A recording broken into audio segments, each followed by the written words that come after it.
예수 십자가에 흘린 피로써 예수 십자가에 흘린 피로써 그대는 씻기어 있는가. 더러운 죄 희게 하는 능력은 그대는 참을지 하는가. 예수의 보혈로 그대는 씻기어 있는가. 마음속에 여러 가지 죄악이 깨끗이 씻기어 있는가. 주 예수와 밤낮으로는 함께 그대는 행동을 하는가. 아무 때나 어디든지 그대는 십자가 붙들고 있는가. 예수의 보혈로 그대는 씻기어 있는가. 마음속에 여러 가지 죄악이 깨끗이 씻기어 있는가. 주님 예수 다시 올 때 그대는 영접할 예복이 있는가. 그대 몸은 거룩한 곳 성전에 들어갈 준비가 됐는가. 예수의 보혈로 그대는 씻기어 있는가. 마음속에 여러 가지 죄악이 깨끗이 씻기어 있는가. 모든 죄에 더러워진 예복은 주 앞에 지금 다 벗어서 샘물같이 솟아나는 보혈로 눈보다 더 희게 씻으라. 예수의 보혈로 그대는 씻기어 있는가. 마음속에 여러 가지 죄악이 깨끗이 씻기어. 4절 다시 한번. 모든 죄에 더러워진 예복은 주 앞에 지금 다 벗어서 샘물같이 솟아나는 보혈로 눈보다 더 희게 씻으라. 예수의 보혈로 그대는 씻기어 있는가. 마음속에 여러 가지 죄악이 깨끗이 씻기어. 주 예수 내 맘에 들어와. 주 예수 내 맘에 들어와 계신 후 변하여 새 사람 되고 내가 늘 바라던 참빛을 찾음도 주 예수 내 맘에 오심. 주 예수 내 맘에 오심. 주 예수 내 맘에 오심. 물밀듯 내 맘에 기쁨이 넘치는 주 예수 내 맘에 오심. 주 예수 내 맘에 들어와 계신 후 망령된 행실을 끊고 머리털보다도 더 많던 내 죄가 눈보다 더 희어졌네. 주 예수 내 맘에 오심. 주 예수 내 맘에 오심. 물들듯 내 맘에 기쁨이 넘치는 주 예수 내 맘에 오심. 내 맘에 소망을 든든히 가지는 주 예수 내 맘에 오심. 의심의 구름이 사라져버림도 주 예수 내 맘에 오심. 주 예수 내 맘에 오심. 주 예수 내 맘에 오심. 물밀듯 내 맘에 기쁨이 넘치는 주 예수. 구절 찬송합니다. 나 이제 천성에 올라가. 나 이제 천성에 올라가 살기는 주 예수 내 맘에 오심. 천성을 향하여 내가 곧 가리니 그 기쁨 비길 데 없네. 주 예수 내 맘에 오심. 주 예수 내 맘에 오심. 물밀듯 내 맘에 기쁨이 넘치는 주 예수 내 맘에 오심. 우리 다 함께 일어나셔서 기도의 찬송 하나님께 올립니다.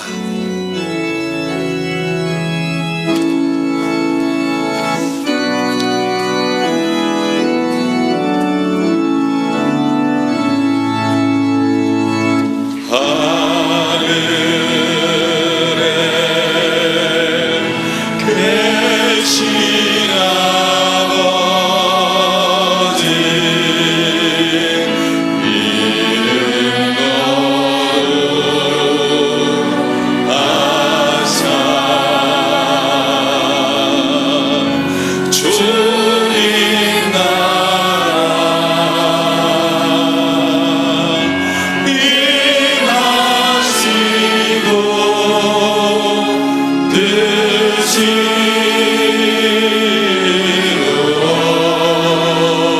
주님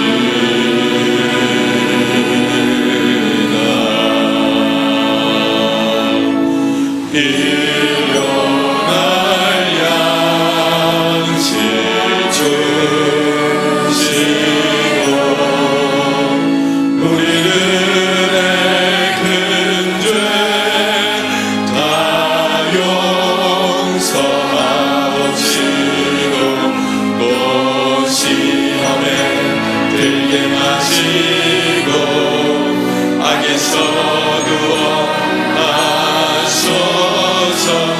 내게 주의 나라 주의 권세 주의 영광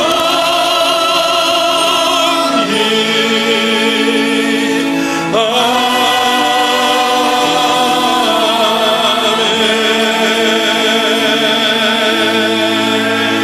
앉으셔서 기도하겠습니다.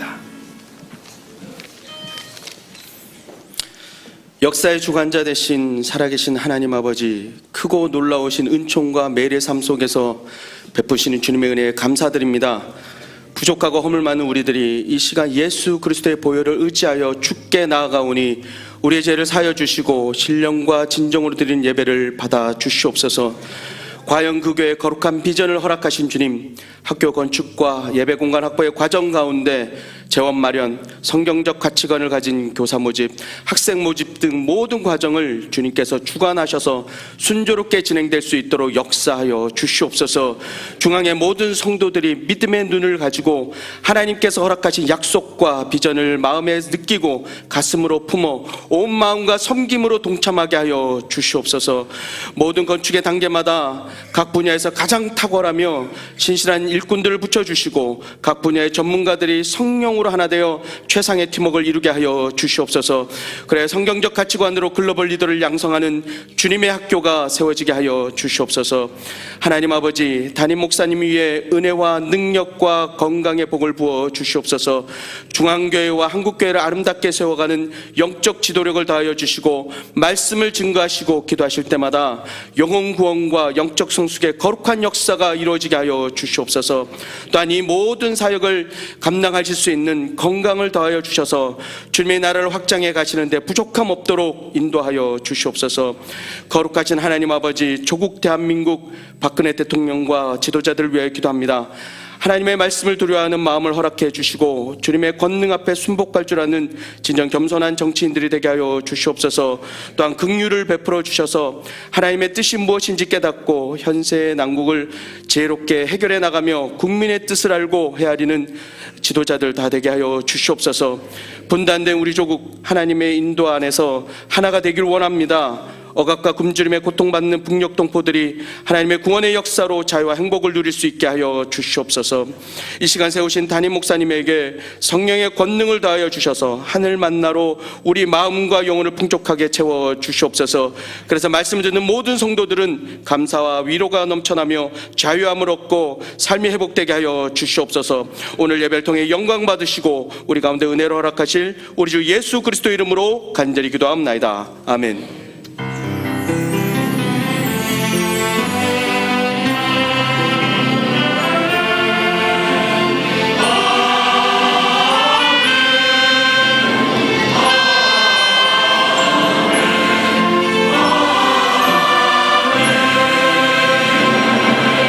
기쁨의 찬송 49장 우리 1절과 3절 찬양합니다. 참 즐거운 노래를.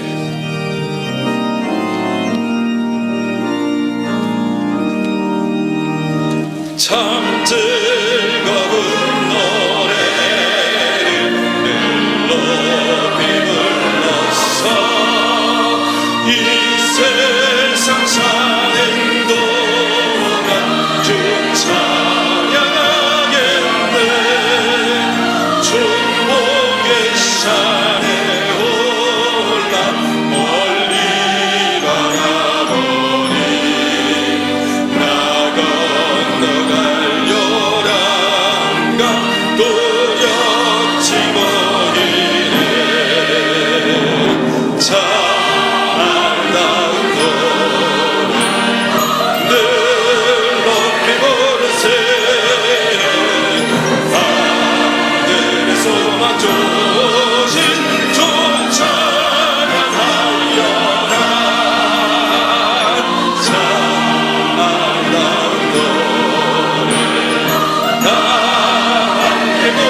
쌀쌀한 날씨 중에도 학교 건축 공사가 활발히 이루어지고 있습니다. 효율적인 공정을 위해 교사동을 3개의 구역으로 나누어 공사를 진행하고 있으며 철근 배근, 공벽과 기둥의 형틀 설치, 설비 배관, 전기 배관 등의 공사가 동시에 이루어지고 있습니다. 70여 명의 현장 공사 참여자들의 안전을 위해 그리고 추운 겨울 날씨로 공사에 차질이 없도록 기도해 주시기 바랍니다. 성도님들의 관심과 기도를 통해 우리 하나님의 일하심이 나타날 것입니다.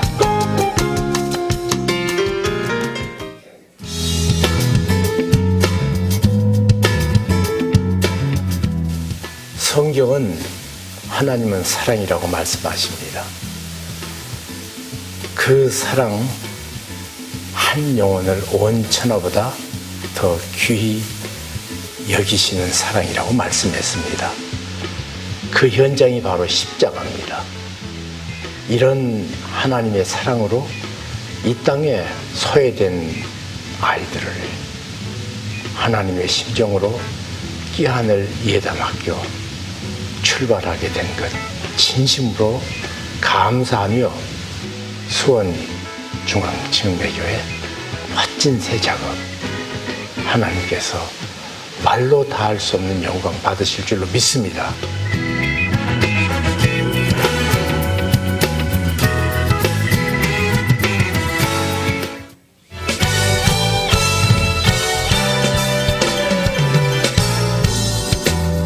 오늘 저녁 7시 육부 예배 교회 본당에서 강동석, 김재국, 박승환, 신명진, 오영근 전도사의 목사 안수식이 있습니다.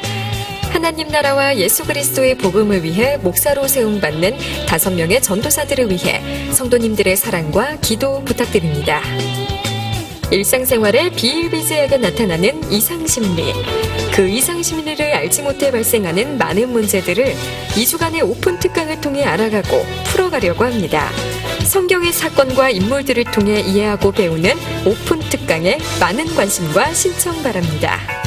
청년사역국에서 2016 직장소명 컨퍼런스를 개최합니다. 청년들을 위한 도전과 은혜의 자리 2016 직장소명 컨퍼런스에 여러분을 초대합니다. 2017학년도 수능 당일 수험생과 학부모님들을 위한 특별 기도회 중앙의 모든 부모님들을 초대합니다. 예비 고3 부모님들께는 너희 자녀를 위해 울라의 저자 오인숙 교수님을 초청해 자녀들을 신앙으로 양육하기 위한 방법 미래 교육을 안내합니다. 자녀를 위한 기도 합주회에 성도님들의 많은 관심과 참여 바랍니다. 중앙교회의 미래, 다음 세대를 세우는 차세대 교사를 위한 특별한 세미나가 열립니다. 차세대 교사와 다음 세대를 세우는 일에 관심이 있는 모든 성도님들을 초대합니다. 이달의 추천 도서는 톰 레이너의 I will 제가 하겠습니다입니다.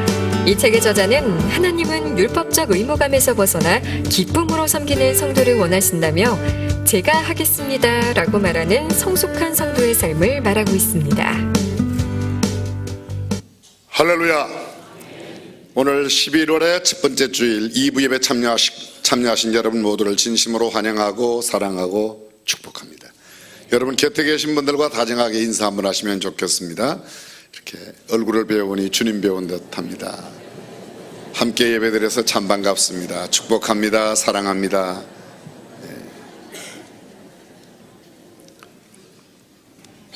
하나님의 은혜와 여러분들의 기도 가운데 저는 말레이시아 사역을 잘 마치고 돌아왔습니다. 우리 교회 파송 선교사인 고인섭 선교사님을 비롯한 우리 침례 교단 제1호 첫 번째 파송 선교사이신 이금주 선교사님, 또 그 이외에도 우리 교단 선교사님, 각 교파에서 보는 여러 선교사님들이 사역하는 말레이시아 본토인과 동남아시아에 나와 있는 화교 중국 사람 교회 지도자들을 위한 세미나였습니다.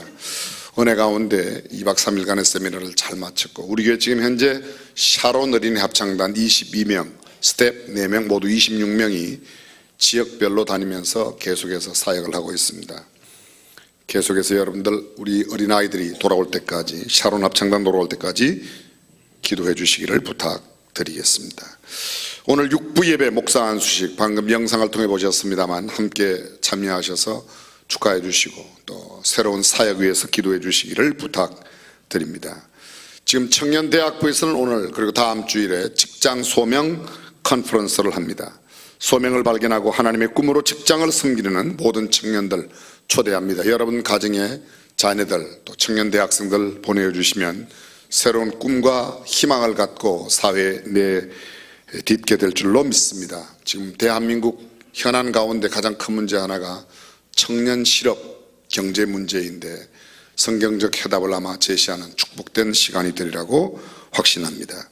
고3 수험생을 위한 특별기도회가 다음 주일에 있고 다음 주 목요일 17일 날 수험 당일에는 저희들이 특별기도회를 갖습니다. 고등학교 3학년 학생 자녀를 둔 부모님 물론이고 고2 학생들을 둔 아빠 엄마도 참여하시면 1년 동안 영적으로 자녀들을 신앙으로 잘 교육하는 일에 크게 도움이 되리라고 믿습니다. 교회 각 기관과 여러 부서의 활동들에 대한 모임이나 활동 사역이 주보안에 자세히 나와 있습니다. 여러분들 꼭 참고해 주시기를 부탁드리겠습니다.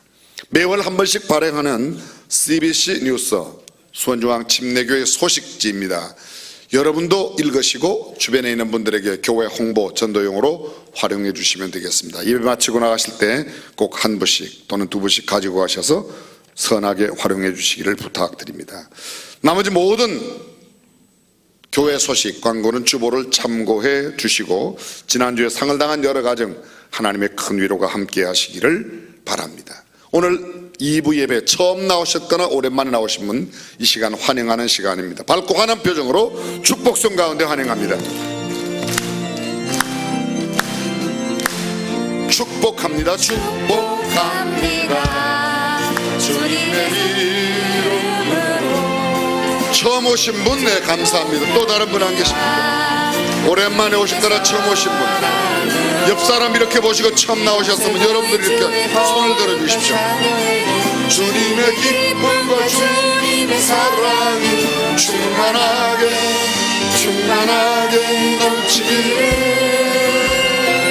축복합니다. God bless you. God bless you. 축복합니다. 주님의 사랑으로. 옆 사람 다시 한번 축복하며 God bless you. God bless you. God bless you. 축복합니다. 주님의 사랑으로. 뜨거운 박수로 환영해 주시면 감사하겠습니다. 준비하신 예물 하나님께 봉헌합니다.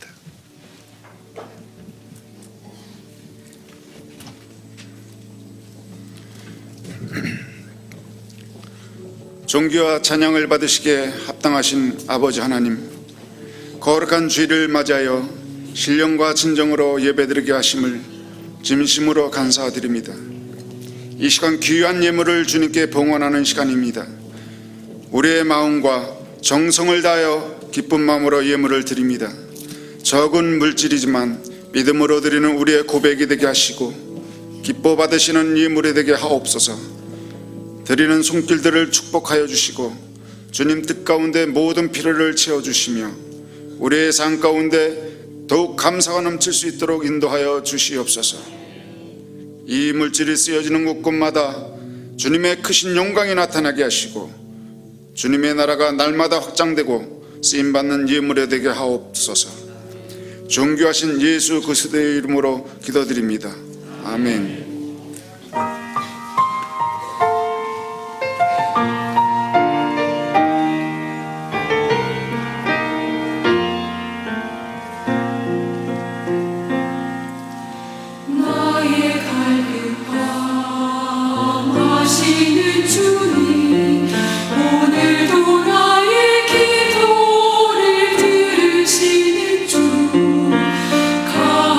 간절하게 또 간절하게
주님 나의 영광하시지요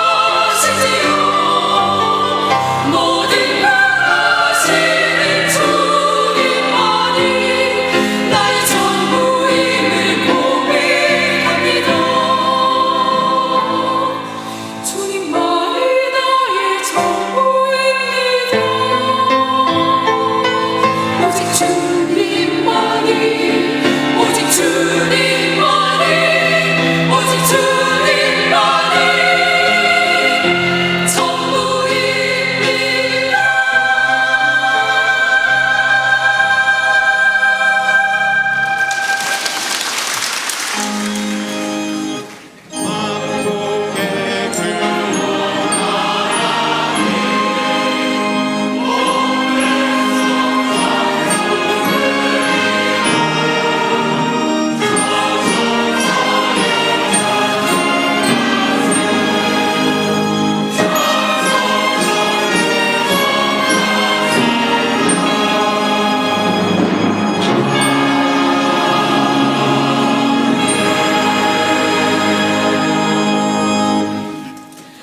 오늘 우리에게 주신 하나님의 말씀 마태복음 7장 1절에서 5절까지 말씀을 함께 봉독하겠습니다. 비판을 받지 아니하려거든 비판하지 말라. 너희의 비판하는 그 비판으로 너희가 비판을 받을 것이요 너희의 헤아리는 그 헤아림으로 너희가 헤아림을 받을 것이니라. 어찌하여 형제의 눈 속에 있는 티는 보고 내 눈에 있는 들보는 깨닫지 못하느냐. 보라 내 눈 속에 들보가 있는데 어찌하여 형제에게 말하기를 나로 내 눈 속에 있는 티를 빼게 하라 하겠느냐. 외식하는 자여 먼저 내 눈 속에 들보를 빼어라. 그 후에야 밝히 보고 형제의 눈 속에서 티를 빼리라. 아멘.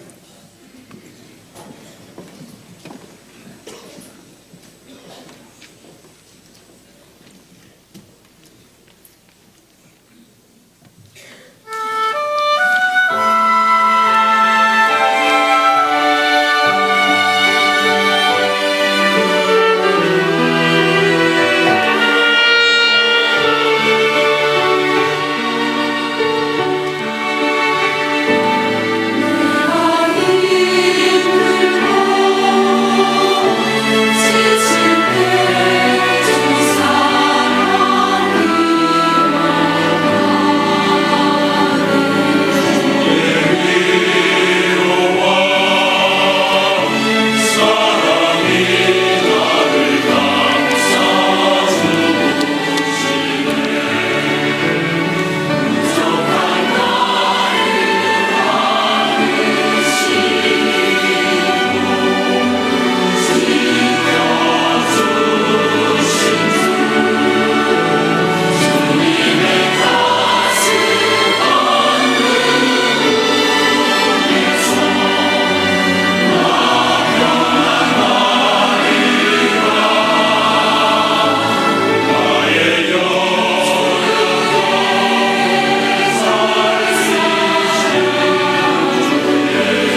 때보다 찬양의 은혜가 넘치는 것 같습니다. 아멘. 여러분 요사이 어떻게 지나십니까? 대한민국을 생각하면서 우리 조국을 생각하면 참 염려도 되고 걱정도 많이 되고 또 심하게 마음이 상한 사람들은 어디론가 멀리 떠나고 싶은 마음도 들을지 모르겠습니다. 그러나 그리스도인으로서 우리 나라와 국민을 생각하며 그 어느 때보다 기도해야 될 줄로 믿습니다.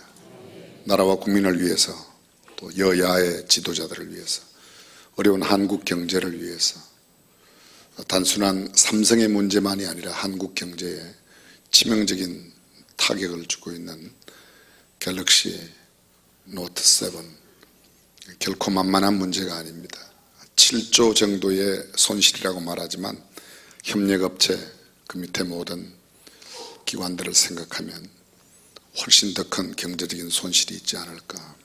청년 실업의 문제도 심각한 상황입니다.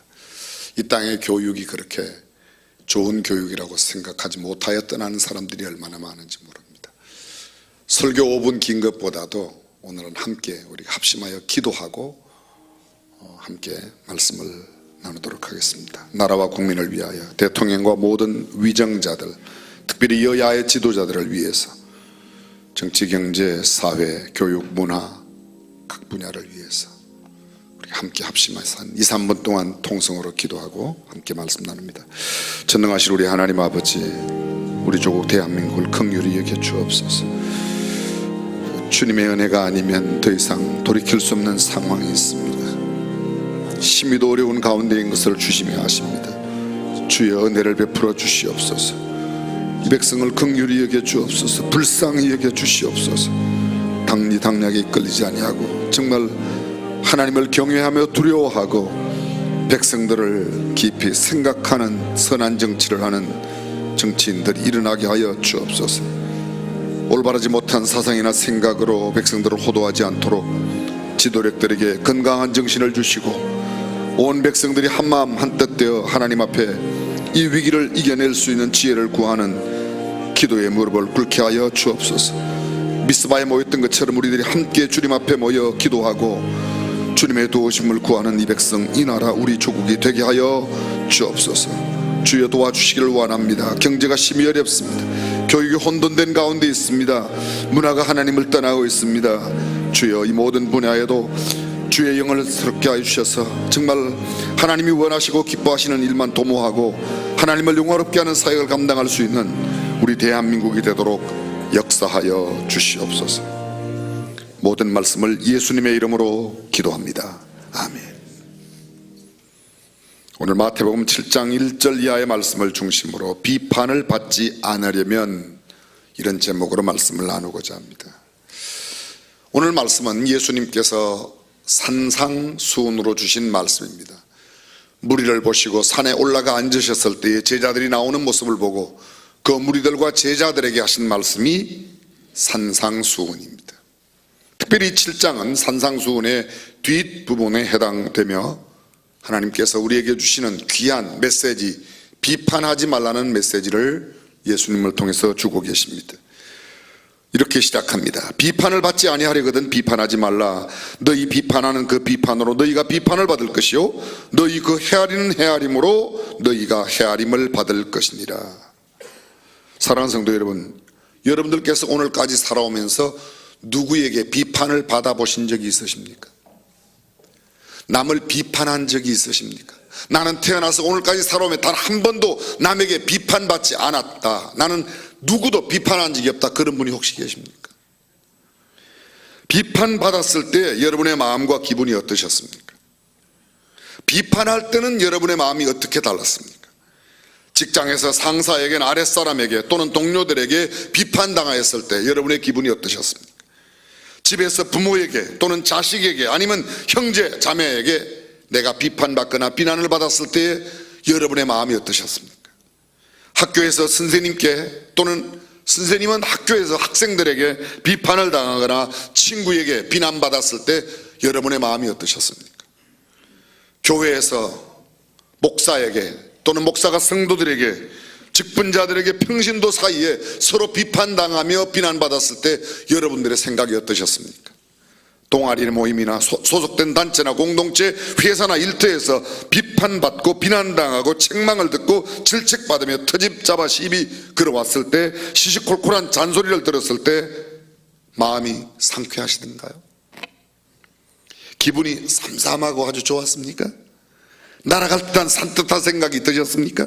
그에게 복권에 당첨된 듯한 그런 기쁘고 유쾌함이 있으셨습니까? 아, 이분이 내 삶을 바르게 해주려고 이렇게 좋은 말을 해주는구나, 이런 마음이 드신 적이 한 번이라도 있습니까? 참 고맙고 감사하다는 마음이 든 적이 있습니까? 아니면 기분이 몹시 상하고 언짢고 불쾌하고 가서 때려주고 싶고 함께 욕해주고 싶고 나도 더 심하게 비판하고 싶은 마음은 들지 않으셨습니까? 그렇습니다. 그 누구도 비판을 좋아하는 사람은 아무도 없을 겁니다. 벌써 한 20년이네 지난 저의 짧은 경험입니다. 1995년도 캐나다 토론토에서 교회를 개척하고 막 목회를 시작할 때쯤이었습니다. 한 7개월쯤 지났을 때에 어떤 날 교회에 가서 예배를 드리는데, 캐네디언 교회를 빌려서 주일 오후에 예배를 드립니다. 근데 강대상에 올라가려고 그랬는데 찬양대 올라가는 자리에서 막 큰 소리가 나요. 어떤 놈이 이랬냐고 막 소리를 지르는 겁니다. 내용을 알고 봤더니 주보 순서에, 예배 순서 가운데서 찬양대 특송을 하고 보통 때 목사가 말씀을 전하는데, 찬양대 찬양 후에 특송 순서가 하나 들어가 있고 목사 설교가 들어있으니까 찬양대 뒤에 누가 이 특송 순서를 넣었냐고 찬양대원 가운데 정모 집사님이 소리를 지르는 겁니다. 계속해서 떠들고 막 분위기를 이상하게 만듭니다. 도저히 그 분위기로는 예배가 드리기 어려울 것 같아서 제가 듣다 참다 못해서 은근히 화가 났습니다. 그래서 제가 한마디 했습니다. 내 놈이 그랬다고 그랬습니다. 지금 같으면 그러지 않았을 텐데 그때는 하여간 그랬습니다. 그리고 얼마 지났습니다. 성도들은 꽤 많이 하나님 은혜 가운데 점점 모여왔습니다. 개척 한 7, 8개월 지났을 때 한 80여 명이 함께 모여 예배를 주일마다 드렸습니다. 여름방학이 되었습니다. 첫 번 사경회를 열었습니다.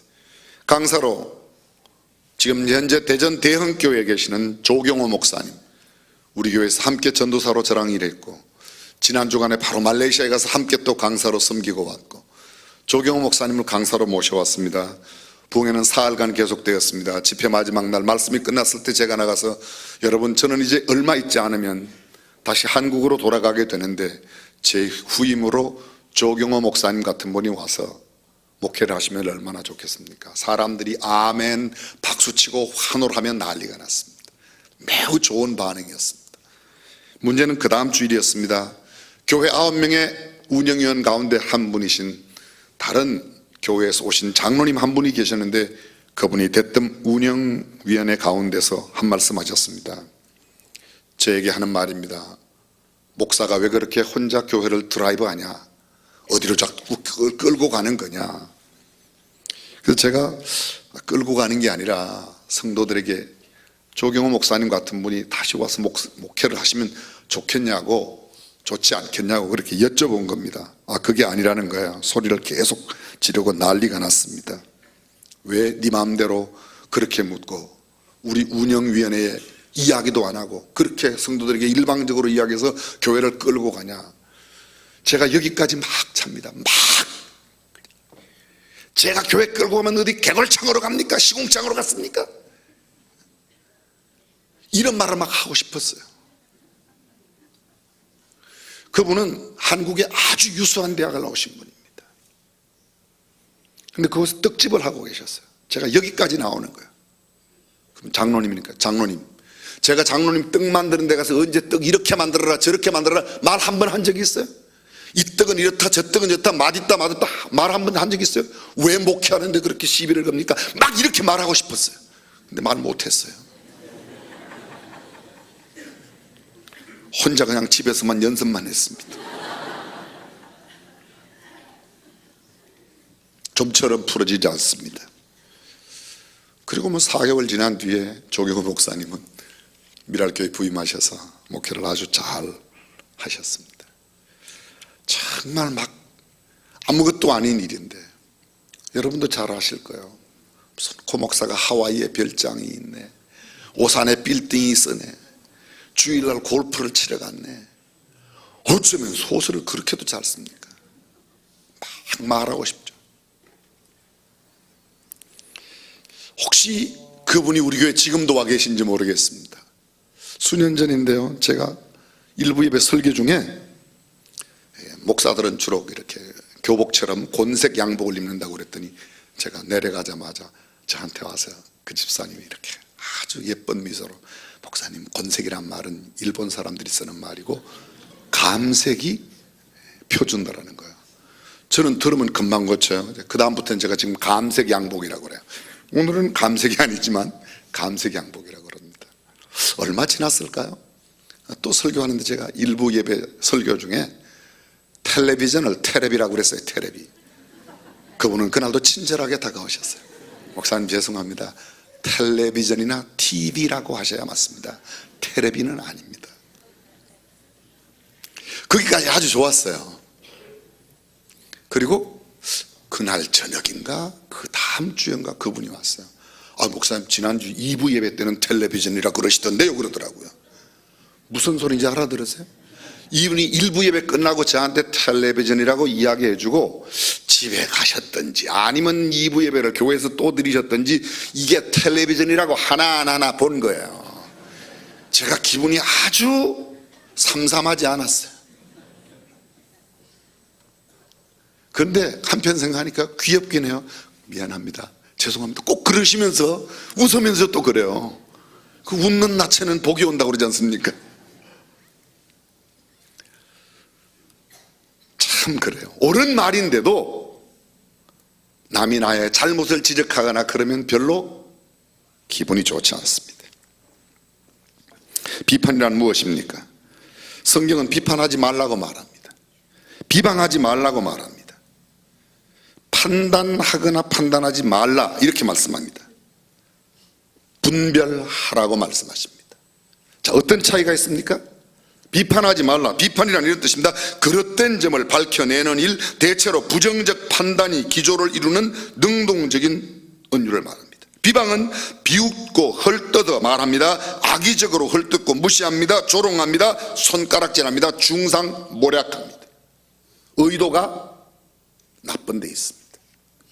시작이 과거의 행동에 있습니다. 잘못한 것 때문에 또는 아니면 그 사람에게 비난거리를 찾아서 지적해내는 데 있습니다.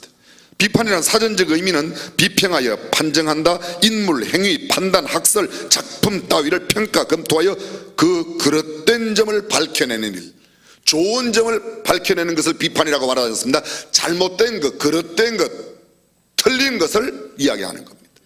틀린 것을 이야기하는 것도 꼭 잘못됐다고는 말할 수 없습니다. 그런데 그런 것들을 지적해서 비난하고 욕하는 대로 연결되는 것입니다. 이것이 비판입니다. 성경은 비판에 대해 이렇게 말합니다. 비판을 받지 아니하려거든 비판하지 말라. 너희의 비판하는 그 비판으로 너희가 비판을 받을 것이요 너희의 헤아리는 그 헤아림으로 너희가 똑같이 헤아림을 받을 것이라고 말합니다. 누가복음은 비판치 말라. 그리하면 너희가 비판을 받지 않을 것이요 정죄하지 말라. 그리하면 너희가 정죄를 받지 않을 것이요 용서하라. 그리하면 너희가 용서를 받을 것이다. 로마서 14장 1절입니다. 믿음이 연약한 자를 너희가 받되 그의 의심하는 바를 비판하지 말라.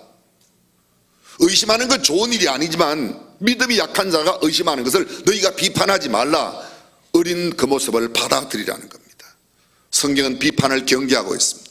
성경은 비방하지 말라고 말합니다. 남을 비웃고 헐뜯어서 말합니다. 악의적으로 헐뜯고 무시하고 손가락질하고 중상하는 겁니다. 민수기 12장에 보게 되면 모세가 굿서이자를 취했을 때 미리암과 아론이 모세를 비방했다고 말합니다. 그리고 하나님의 심판을 받았습니다. 시편 42편 10절에 내 뼈를 찌르는 칼같이 내 대적이 나를 비방하여 늘 말하기를 너희 하나님이 어디 있느냐 하는도다. 비방받는 일 좋은 일이 아니며 비방하는 일 결코 좋은 일이 아닙니다. 누가복음 5장 30절입니다. 바리새인과 저희 서기관들이 그 제자들을 비방하여 예수님의 제자들을 비방했다고 말합니다. 야고보서 4장 11절에 형제들아 피차에 비방하지 말라. 형제를 비방하는 자나 형제를 판단하는 자는 곧 율법 율법을 비방하고 율법을 판단하는 것이라 네가 만일 율법을 판단하면 율법의 준행자가 아니요 재판자라고 말합니다. 그래서 성경은 비판하지 말라고 단 한 번도 비판하라는 말이 없습니다. 그리고 단 한 번도 비방하라는 말이 없습니다. 비판과 비방은 성경이 절대로 금하고 있는 것입니다. 그런데 성경은 판단하라고 말합니다. 우리는 가끔 이 판단의 개념을 비판이라는 말로 쓰기 때문에 우리가 쓰는 말과는 조금 차이가 있을 수 있습니다. 근데 판단도 해야 할 판단과 하지 말아야 할 판단이 있다고 성경은 말합니다. 신명기 16장 9절입니다. 너는 굽게 판단하지 말며 곧게 올바르게 판단하란 말입니다. 굽게는 판단하지 말. 요한복음 7장 24절에 외모로 판단하지 말고 그 중심을 정확하게 알고 내 형제를 바르게 판단하라는 것이죠. 공의의 판단으로 판단하라고 말합니다. 잘못된 방법으로 외모로 겉모양만 보고 나타난 현상만 보고 판단하지 말아라. 공의롭게 판단하라고 말합니다. 로마서 14장 10절입니다. 내가 어찌하여 내 형제를 판단하느뇨 어찌하여 내 형제를 업신여기느뇨 우리가 다 하나님의 심판대 앞에. 업신여기는 판단, 무시하는 판단, 남을 비방하고 조롱하고 비웃고 헐뜯고 그들을 깎아내리는 그런 판단은 하지 말라는 겁니다. 고린도전서 4장 3절이야. 너희에게나 다른 사람에게나 판단받는 것이 내게는 매우 작은 일이라 나도 나를 판단치 아니하노니 내가 자체가 아무것도 깨닫지 못하나 그러나 이를 인하여 의롭다함을 얻지 못하노라. 다만 나를 판단하시리는 주시니라. 그러므로 때가 이르기 전 곧 주께서 오시기까지 아무것도 판단치 말라. 그날에 주께서 너희를 판단하실 거라고 말합니다. 판단은 공의롭게 하라, 굽게는 하지 말라고 말합니다. 근데 성경은 아주 적극적으로 권하는 게 있습니다. 분별하라고 말합니다. 분별하라고. 레위기 10장 10절입니다. 그리하여야 너희가 거룩하고 속된 것을 분별하며 부정하고 정한 것을 분별하고 부정하고 정한 것과 먹을 생물과 먹지 못할 생물을 분별할 것이니라. 열왕기상 3장 9절입니다. 누가 주의 이 많은 백성을 재판할 수 있사오리까? 지혜로운 마음을 종에게 주사 주의 백성을 재판하여 선악을 분별하게 하옵소서. 솔로몬이 하나님 앞에 기도했던 내용입니다. 오직 송사를 듣고 분별하는 지혜를 구하였다고 말하고 있습니다. 마태복음 16장 3절입니다. 아침에 하늘이 붉고 흐리면 오늘은 날이 굳겠다 하나니 너희가 천기는 분별할 줄 알면서 시대의 표적은 분별할 수 없느냐? 무슨 말입니까? 시대의 표적을 분별하고 살아라. 시대 좀 제대로 분별하고 살라는 말씀입니다.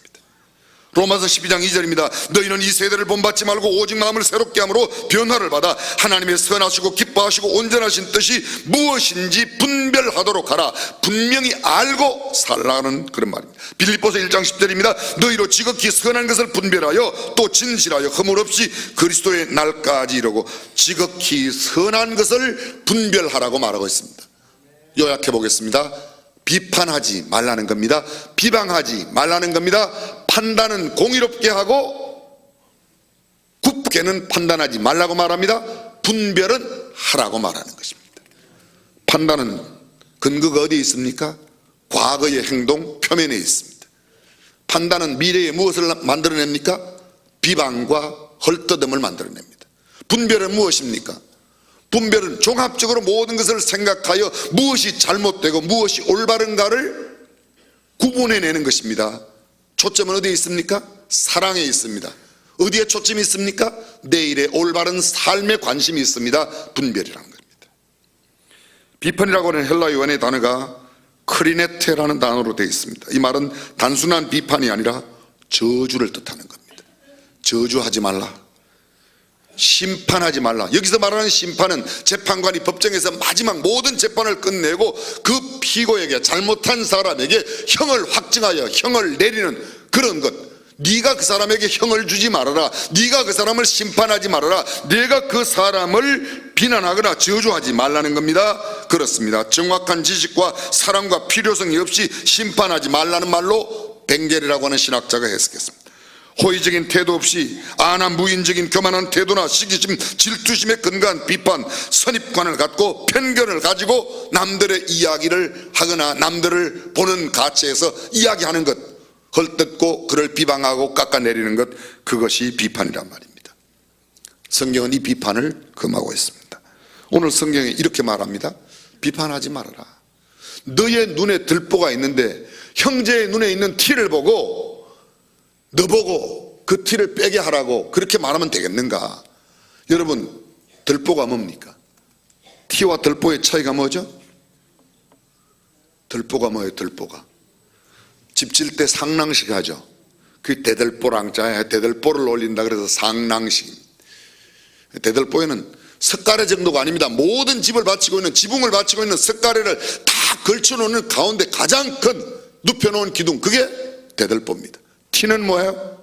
헬라 원어의 티라는 단어는 지피나 식물성의 먼지, 식물성을 태우고 난 뒤에 남는 재, 티끌, 그걸 말하는 겁니다.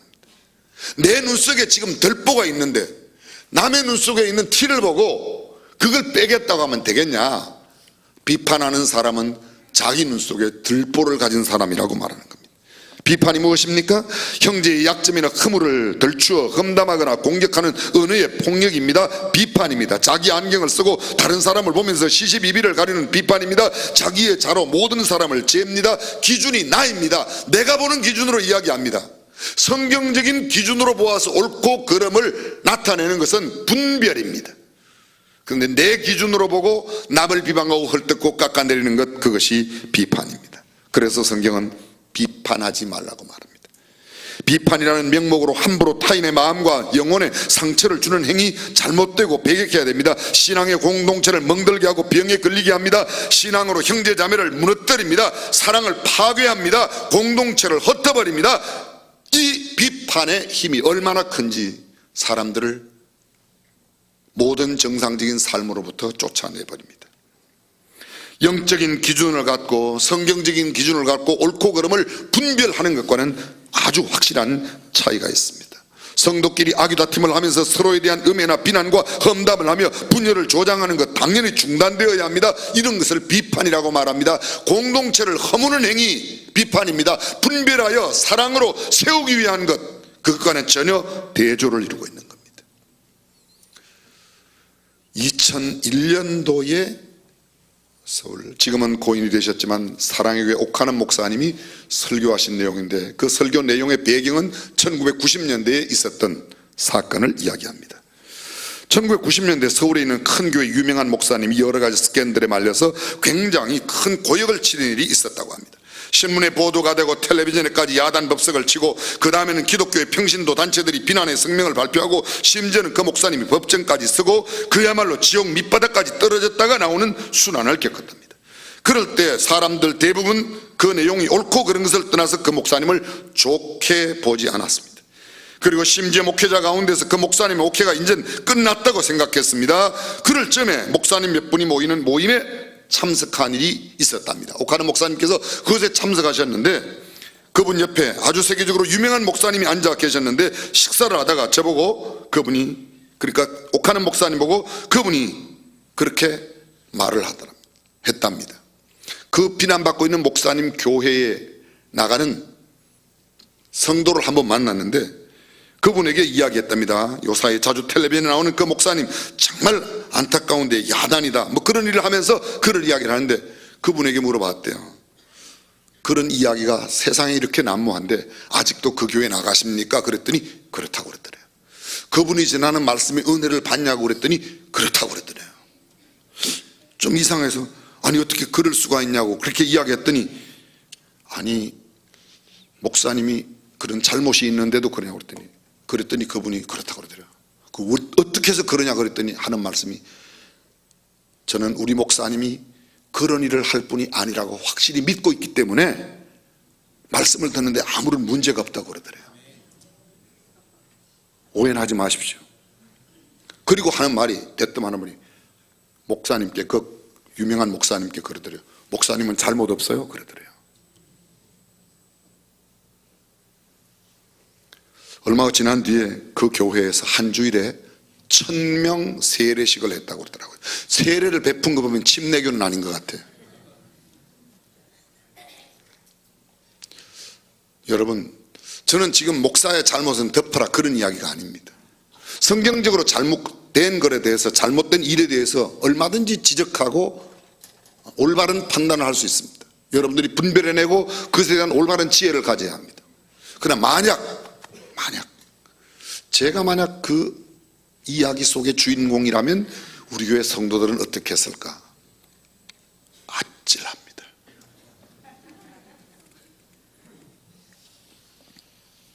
세상은 의외로 잔인합니다. 날마다 혀에서 나오는 말 몇 마디 그것 까닭에 수많은 사람들이 죽어가고 있습니다. 어쩌면 총칼에 의해 죽는 사람보다 말로 당하는 살인으로 인해서 그 인생을 어렵게 살고 망치는 사람이 얼마나 많은지 모릅니다. 생각해 보십시오. 우리가 얼마나 남 비판하는 거 좋아하는 거. 남이 나를 비판하는 것은 듣기 싫어합니다. 그러나 남을 비판하는 것을 얼마나 좋아하는지 모릅니다. 또 그 말은 재미가 있어요. 왜 비판하지 말아야 합니까? 성경은 비판하지 말라고 하나님께서 명령하셨습니다. 왜 비판하지 말아야 합니까? 비판을 받지 않기 위해서 비판한. 성경은 이렇게 말합니다. 비판을 받지 아니하려거든 비판하지 말라. 그 말을 반대로 말합니다. 비판하면 너도 비판받는다는 겁니다. 다시 말하면 비판은 악순환이 계속되는 것입니다. 그러므로 비판하지 말아야 됩니다. 비판하는 사람 심판날에 하나님의 심판을 받게 된다고 말합니다. 로마서 2장 1절이야 3절에 보면은 너희의 판단은 그 판단으로 너희가 마지막 날에 하나님 앞에 너희가 심판을 받을 것이라고 이야기하고 있습니다. 비판하는 사람 자신의 눈 속에 들보를 보지 못하고 상대방의 티를 보는 사람입니다. 내게 큰 게 있는데 내 것은 보지 못하고 주로 비판을 많이 하는 사람일수록 자기의 약점이 훨씬 더 많은 사람이라 그런 말입니다. 왜 비판하지 말아야 합니까? 비판하면 기도가 막힙니다. 오늘 본문 다음에 바로 나오는 말씀이 뭐예요? 구하라 그러면 주실 것이요, 찾아라 그러면 찾을 것이요, 문을 두드리라 그러면 너에게 열릴 것이다. 근데 비판하지 말고 기도해야 응답 받는다는 겁니다. 다시 말하면 비판하면 기도의 응답이 없다는 말은 내가 하나님의 복을 누리지 못한다는 겁니다. 내 삶이 형편없이 된다는 말입니다. 내 삶이 어렵다는 겁니다. 자, 여러분 마지막으로 한번 정리해 보겠습니다. 비판을 뭐라 하죠? 말로 하는 겁니다. 말로. 이 짧은 세치의 혀가 얼마나 많은 큰 위력을 갖고. 야고보서는 뭐라고 말합니까? 작은 불 하나가 온 산을 태우듯이 혀는 온 몸을 망하게 만든다고 말하고 있습니다. 성령 받은 첫 번째 증거가 무엇입니까? 사도행전 2장 4절에 보면 저희가 다 성령의 충만함을 받아 성령이 말하게 하심을 따라 다른 언어들로 말하기 시작했다. 성령 받은 증거는 그의 언어의 통제가 이루어진다는 겁니다. 언어의 통제가 없다는 말은 성령의 지배함 가운데 살지 않는다는 말입니다. 아니 나는 할 소리를 하고 살아. 그럴 수가 없습니다. 때로는 할 소리도 못하는 경우가 있습니다. 하고 싶은 소리도 그만둬야 할 때가 있습니다. 성령이 나를 제하심으로 내가 하고 싶은 이야기도 하지 말아야 할 때 그가 내가 참 성령의 사람으로 살아간다는 증거입니다. 비판의 말이 통제되지 않는 사람 성령의 사람이 아니라고 할 수 있습니다. 내가 성령에 의해서 내 언어가 통제되고 내가 비판하고 싶은 것들을 자제하며 생각해 보십시오. 근자에 제가 지금 잘못된 것을 잘못됐다고 말하는 것을 이야기하는 게 아닙니다. 비판하고는 아닙니다. 정치판을 바라보면서 어쩌면 그렇게도 말이 많습니다. 요사이 여러분 SNS 불이 나죠? 원치도 않는 문자들이 많이 들어오죠? 이야기 저 이야기. 대통령의 잘못된 점을 잘못됐다고 이야기하는 것을 지금 이야기하는 게 아닙니다. 역대 대한민국 대통령 가운데 욕 안 먹은 사람 누굽니까? 3.15 부정선거에 이승만은 어떤 사람이다. 그 다음에는 뭐 군사독재 18년이 어떻다. 그 다음에는 군부독재가 몇 년이다. 무슨 군부 군사. 그 다음에 또 뭐라고 그랬습니까? 무슨 종북이다. 뭐가 어떻다. 그렇게 난리했습니다. 근데 한 번도 이분이야말로 우리 역사에 빛나는 위대한 대통령이라고 말하는 사람이 없었어요. 그런데 대한민국을 바라보면 그 점 참 이승만 대통령 당시와 지금 비교하면 꽤 괜찮아졌어요. 그렇지 않아요? 대통령 한 사람 물론 중요합니다. 그러나 그분 때문이 아닙니다. 정말 고생하고 밑바닥부터 어려운 가운데 있는 민초들의 그 눈물과 그 노력과 그 힘의 결실로, 아니 하나님의 은혜로 오늘 대한민국이 이만큼 된 줄로 믿습니다. 남들 비방하기 전에, 남들 비판하기 전에 먼저 내 자신을 돌아보고 우리 조국을 가슴에 안고 기도해야 될 줄로 믿습니다. 성경의 비판을 제일 많이 하고 예리하게 한 사람들이 선지자들이에요. 저는 거듭 말씀드리지만 선지자들이 왕을 대하여 백성들에 대하여 그럴 수가 있냐고, 왕이여 그건 잘못됐다고. 그런데 그 선지자들이 왕 앞에가 왕의 잘못을 지적하기 전에, 비판하고 판단하기 전에 꼭 그들이 먼저 한 일이 있습니다. 그 왕을 가슴에 안고 조국을 가슴에 안고, 예레미야 같은 사람은 나이가 90이 넘도록 결혼도 하지 못한 채 토굴에 들어가서 눈물로 하나님 앞에 기도하고 난 뒤에 왕에게 가서 왕이여 그건 잘못됐습니다. 눈물로 호소하는 호소였지 비난과 비판으로만 끝나지 않았다는 겁니다. 지금 우리 시대 우리 교회, 우리나라에 필요한 사람이 어떤 사람일까요? 우리 교회가 어렵다면 우리 교회에 필요한 사람은 어떤 사람일까요? 우리 공동체가 어렵다면 우리 공동체 내에 정말 필요한 사람이 어떤 사람일까요? 저는 정말 우리 교회는 좋은 교회라고 생각합니다. 우리 교회는 그렇게 목사 비방하는 사람이 많지 않아요. 없다 소리는 안 하잖아요. 그냥 많지 않습니다. 적어요. 아주 적어요. 거의 없습니다. 가끔 있어요. 가끔. 그래서 잘 견디지 못하는 저 같은 사람에게 비난 자꾸 퍼부으면 저는 금방 쓰러질 거예요. 하나님의 은혜라고 믿습니다. 아무도 판단을 하지 말아야 할 이유가 있습니다. 우리는 그 사건 전체나 그 사람 전체를 절대로 알지 못합니다. 랍비 헬렐이 말하기를 내가 그 사람의 환경이나 입장이 될 때까지는 그 사람을 판단하지 말라고 말합니다. 우리 중 아무도 판단에 있어서 철두철미하게 공평할 수가 없습니다. 사람은 본능적으로, 직감적으로, 비논리적으로 반응을 보이는 존재입니다. 여러분, 어떤 사람이 좋으면 왜 좋은가 이유가 막 있어서 조건이 다 맞아서 좋습니까? 어디 대학 나오고 그 집의 경제는 어떻고 가문이 어떻고 이런 거 다 따져갖고 좋아집니까? 좋아지고 난 뒤에 그런 걸 봅니까? 싫어하는 사람, 나빠하는 사람, 내가 싫어하는 사람, 내가 별로 좋아하지 않는 사람, 뭐 때문에 나쁘고 뭐 때문에, 그런 이유가 많아서 싫어하는 겁니다. 일단 싫어하고 그 다음에 이유를 찾는 겁니다. 그래요, 그렇지 않아요? 본능적, 직감적으로 그렇습니다. 비판도 마찬가지입니다. 무슨 내용을 정확하게 아는 게 아닙니다. 그냥 선음적으로 선입견을 갖고 그렇게 하는 겁니다. 우리는 남을 판단할 만큼 선하지 않습니다. 이야기, 쉬운 이야기 하나만 하겠습니다. 축구 경기 하면서 보면요, 국가대표 선수나 뭐 각 대표 선수가 축구할 때 헛발질하면 막 지금 말이에요. 밥만 먹고 공만 차는 놈이 못한다고. 밥만 먹고 일만 하는 너는 왜 그렇게 가난하게 사는 건 왜 그런데? 밥만 먹고 목회만 하는 너는 뭐 목회를 뭐 잘하냐? 네가 가서 한번 공 차봐. 너는 헛발질 더 많이 해. 비판은 쉬워요. 사랑하는 성도 여러분, 내가 비판하기 전에 먼저 내 자신을 돌아보고 하나님 앞에 조국의 아픔을 안고 이 시대를 안고 지도력을 안고 기도해야 될 줄로 믿습니다. 우리 공동체를 위하여, 우리 교회를 위하여, 우리 가족들을 위하여 먼저 기도할 때 하나님께서 참다운 미래, 확실한 미래, 보다 밝은 미래를 허락하여 주실 줄로 믿습니다. 기도하겠습니다.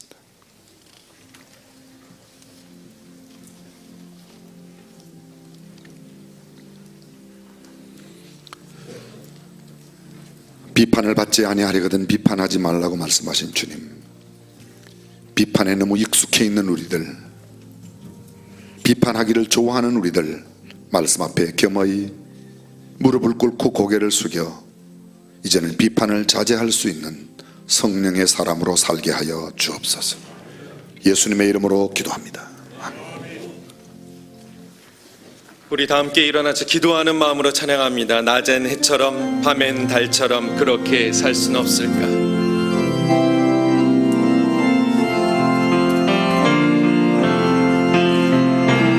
낮엔 해처럼 밤엔 달처럼 그렇게 살 수는 없을까?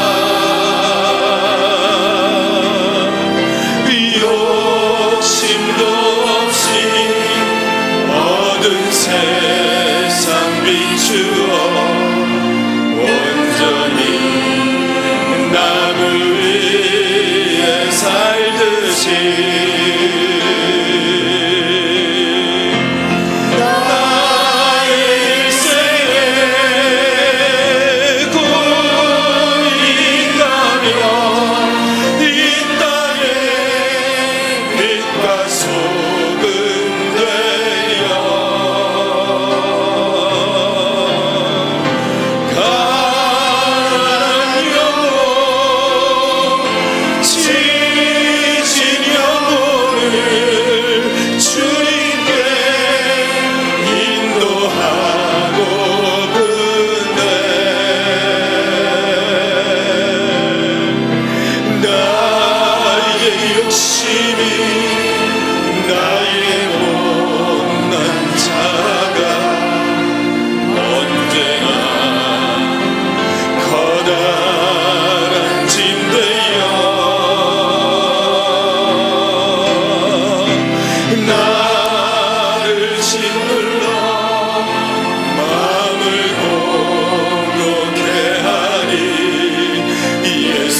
그리스도의 은혜와 하나님의 무한하신 사랑과 성령님의 감동, 감화, 교통, 충만하심이 더 이상 비방하지 아니하고 올바르게 분별하여 말씀대로 살기를 다짐하는 모든 믿음의 권속들, 자녀들, 저들의 생업 가사 위에, 그리고 우리 대한민국 모든 지도력과 온 국민들 가운데 영원토록 함께 하시기를 간절히 축원하옵나이다.